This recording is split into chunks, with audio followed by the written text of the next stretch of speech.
The Philippine Statistics Authority is now reporting inflation figures for the month of August. Let's listen in. 5 point at diesel na may 70.9% inflation mula sa 91.3% inflation noong Hulyo 2022. Ang pangalawang commodity group na nagpakita ng pagbagal ng 3% inflation at 41.5% share sa pagbaba ng pangkalatang inflation sa bansa. Ito ay dahil sa mas mabagal na pagtaas ng presyo ng mga sumusunod. Fish and other seafood tulad ng galunggong na may 7.2% inflation mula sa 9% at meat and other parts of slaughtered land animals gaya ng baboy na may 9.6% inflation mula sa 9.9% inflation noong Hulyo 2022. Nakaambag din sa pagbaba ng inflation para sa food and napa, partikular ang talong na may negative 2.7% inflation mula sa 5.6% inflation noong Hulyo 2022.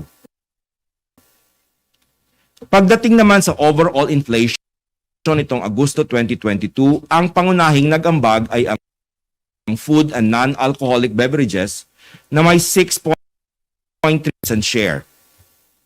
Ang mga pangkat ng pagkain na pangunahing nag-ambag sa inflation ng food and non-alcoholic beverages ay ang mga sumusunod: meat and other parts of slaughtered land animals gaya ng manok na may 9.6% inflation, fish and inflation, at sugar, confectionery, and desserts, particularly ang refined sugar na may 26.0% inflation. Ang pangalawang commodity group na may pinakamalaking ambag sa pangkalatang inflation ay ang housing, water, electricity 6.8%, at 23.1% share sa pangkalatang inflation.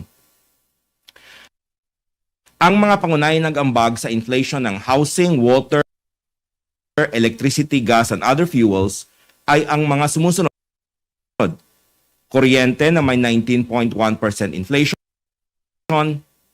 renta sa inflation. Ang transport ang ikatlo sa may pinakamalaking ambag sa pangkalatang inflation itong Agosto 2022. Ang commodity group na ito ay nagtala ng 14.6% inflation at 21% share sa ng mga sumusunod: gasoline na may 31% inflation, diesel na may 70.9% inflation, at other passenger transport by road tulad ng pamasahe sa 6.3% inflation, 0.7% inflation. Food and non-alcoholic beverages ang nagtala ng mas mabagal na antas sa pagtaas ng mga presyo nitong Agosto 2022. Ito ay ang mga sumusunod: food and non-alcoholic beverages na may 6.3% inflation, transport na may 14.6% inflation, at information. Ang pakita naman ng mas mabilis na pagtaas ng presyo nitong Agosto 2022 ang mga sumusunod na commodity groups: alcoholic beverages and tobacco na may 9.3% inflation, clothing and footwear na may 2.8% inflation, housing, water, electricity, gas, furnishing, household equipment, and routine household maintenance na may 3.4% inflation, health na may 2.5% inflation, recreation, sport and culture na may 2.4% inflation, education, accommodation, at personal care and miscellaneous goods and services na may 3.3% inflation.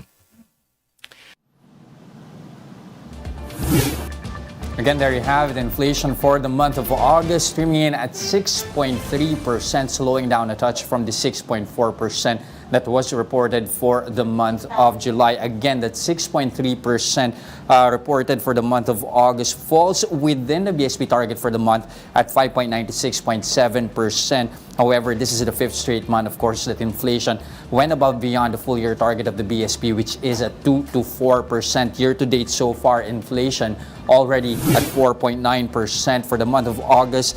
Slowdowns were reported in transportation as well as food and non-alcoholic beverages. The latter, however, remains to be the main driver of inflation for the month, together with housing, water, electricity, gas, and other fuel, as well as transport. Again, there you have it. Inflation for the month of August at 6.3%.